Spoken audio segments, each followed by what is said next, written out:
సమైక్య రాష్ట్రంలో సరైన పట్టింపు లేక మరుగున పడిన ఆలయాలు నేడు పూర్వ వైభవాన్ని సంతరించుకుంటున్నాయి. సరికొత్త హంగులతో భక్తులకు సందర్శన నిలయాలుగా తయారవుతున్నాయి. నేడు ఆధ్యాత్మిక వైభవంతో తెలంగాణ గడ్డ ప్రపంచ దృష్టిని ఆకర్షిస్తుందంటే దానికి కారణం మన గౌరవనీయులైన ముఖ్యమంత్రి కేసీఆర్ గారు.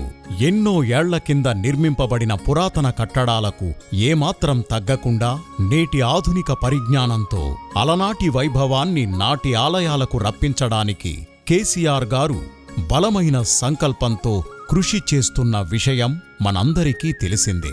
అందుకు నిదర్శనం నేడు మనం చూస్తున్న యాదాద్రి ఆలయం.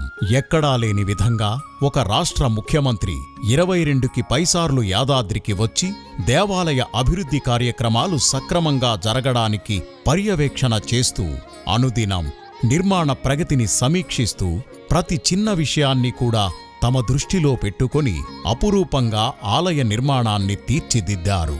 యాదాద్రి దేవాలయ పునర్నిర్మాణమే కాకుండా తెలంగాణలో ఎంతో ప్రఖ్యాతిగాంచిన ఆలయాలలో బాసర, వేములవాడ, కొండగట్టు, రామప్ప ఆలయం, కొలనుపాక, పనగల్ మరియు తదితర ఆలయ క్షేత్రాలన్నిట్లో పునరుద్ధరణ కార్యక్రమాలు జరుగుతున్నాయి. అవి మాత్రమే కాకుండా తెలంగాణలో కొలువై ఉన్న ప్రతి ప్రాచీనమైన పురాతన దైవక్షేత్రాలని పునరుద్ధరింపజేసి తీర్చిదిద్దాలని ముఖ్యమంత్రి కేసీఆర్ గారు సంకల్పించుకున్నారు.